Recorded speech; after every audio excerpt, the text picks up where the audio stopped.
Efésios 4. Bíblia Amplificada e Amplificada Clássica reunidas. Unidade do Espírito. Versículo 1. Eu, portanto, prisioneiro do Senhor, apelo e imploro para que vocês andem, levem uma vida dignos do chamado divino ao qual vocês foram chamados, no comportamento, isto é, viver uma vida que mostre caráter divino, coragem moral, integridade pessoal e comportamento maduro, que é um crédito, uma vida que expressa gratidão a Deus por sua salvação e sua convocação ao serviço de Deus. 2.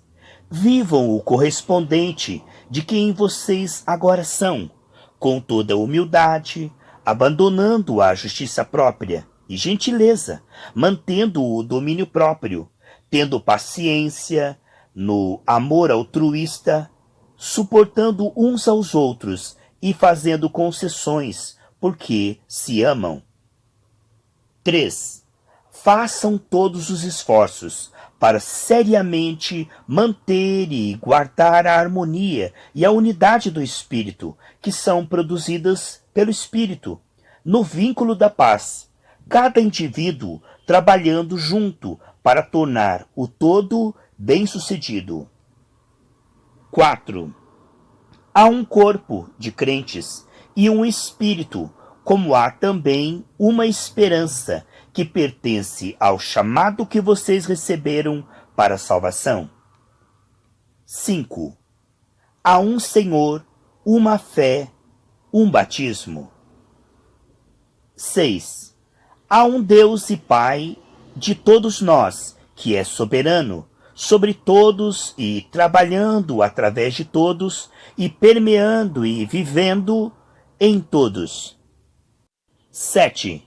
No entanto, a graça, o favor imerecido de Deus, foi dado a cada um de nós, individualmente, não indiscriminadamente, mas de maneiras diferentes, em proporção à medida do presente rico, abundante e generoso de Cristo.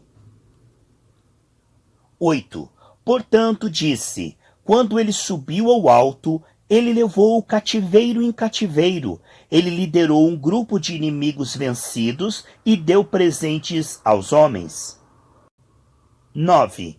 Agora esta expressão, ele subiu, o que significa senão que ele também já havia descido das alturas do céu para as partes inferiores, profundezas mais baixas da terra?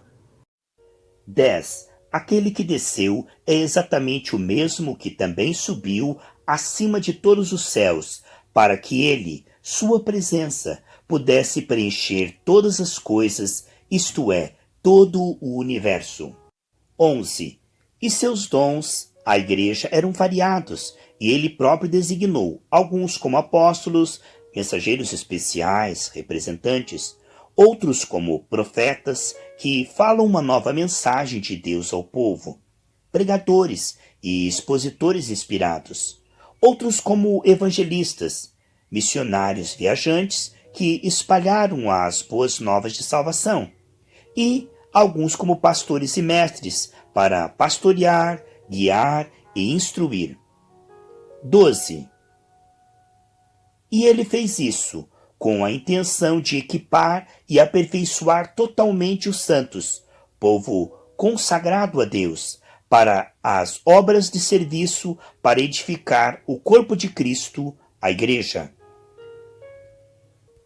13. Para que isso se desenvolva até que todos alcancemos a unidade na fé e no conhecimento total, compreensão plena, precisa e correta do Filho de Deus, crescendo espiritualmente para nos tornarmos um crente maduro, alcançando a medida da plenitude de Cristo, manifestando sua plenitude espiritual e exercitando nossos dons espirituais em unidade. 14.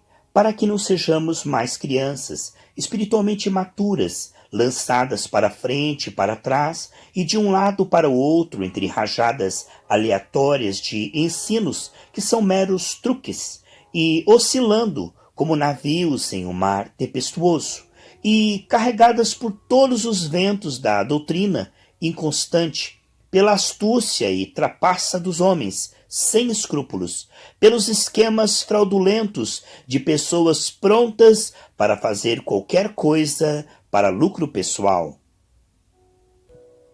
15. Antes que nossas vidas expressem amorosamente verdade em todas as coisas, falando verdadeiramente, lidando verdadeiramente, vivendo verdadeiramente, envoltos em amor, cresçamos de todas as maneiras e em todas as coisas para aquele que é a cabeça, mesmo, Cristo, o Messias, o ungido, seguindo o seu exemplo. 16. Porque, por causa dele, todo o corpo, a igreja, em todas as suas várias partes, uniu-se firmemente, pelo que cada junta fornece, quando cada parte está funcionando adequadamente, o que é necessário para que o corpo cresça e amadureça em todas as suas funções, cresça até a plena maturidade, edificando-se no amor altruísta. A caminhada do cristão.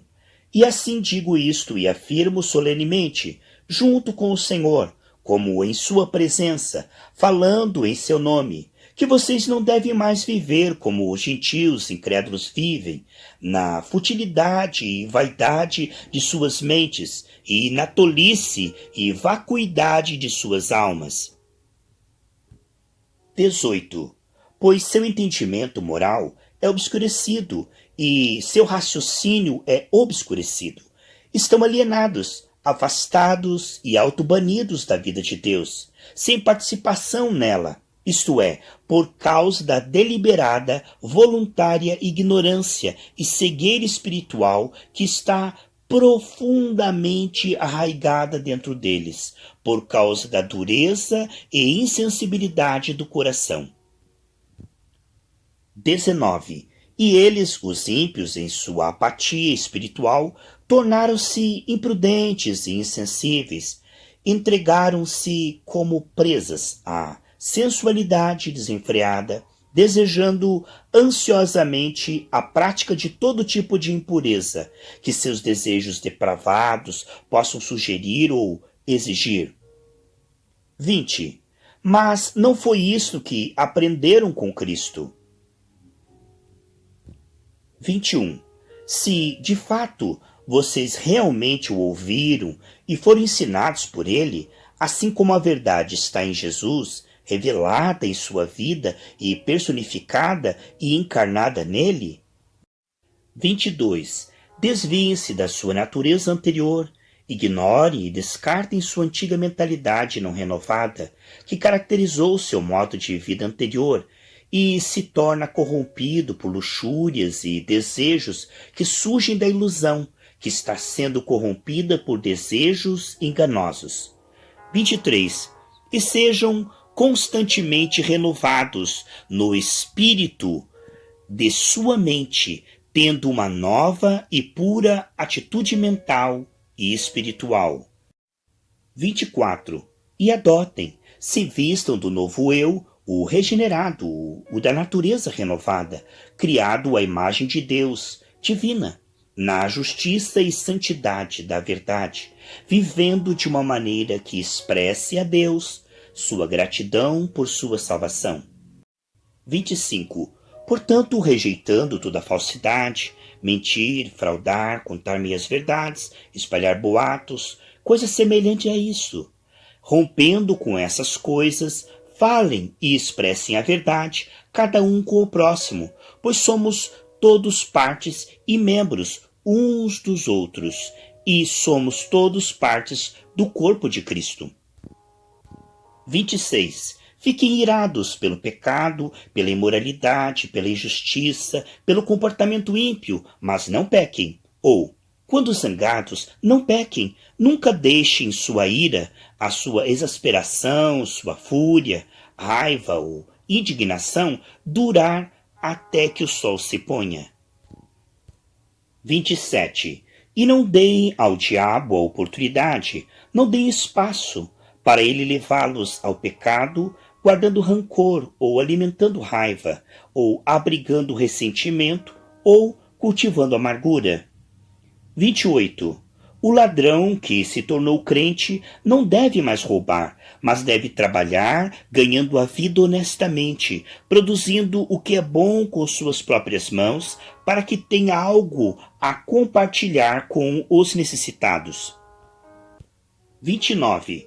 Não deixe que palavras prejudiciais, sujas, profanas, inúteis, vulgares saiam de sua boca, mas apenas o discurso que seja bom para edificar os outros, de acordo com a necessidade e a ocasião, para que seja uma bênção para aqueles que ouvem vocês falarem, e que transmitam graça, favor de Deus àqueles que a ouvem. 30. E não entristeçam o Espírito Santo de Deus. Não o ofenda, nem o irrite ou entristeça, mas procurem agradá-lo, a quem vocês foram selados e marcados como próprios de Deus, protegidos, guardados, para o dia da redenção, a libertação final das consequências do pecado por meio de Cristo. 31. Que toda amargura, indignação, raiva, paixão, ira, gritaria e clamor, animosidade perpétua, ressentimento, contenda, descoberta de falhas e calúnia sejam afastados e banidos de vocês, juntamente com todo tipo de malícia, toda maldade, baixeza, abuso verbal, blasfêmia, malevolência. 32. Sejam bondosos, úteis e prestativos uns com os outros, de coração terno, carinhoso, compassivo, compreensivo, amoroso, perdoando-se rápida, prontamente e livremente, assim como Deus em Cristo também perdoou vocês.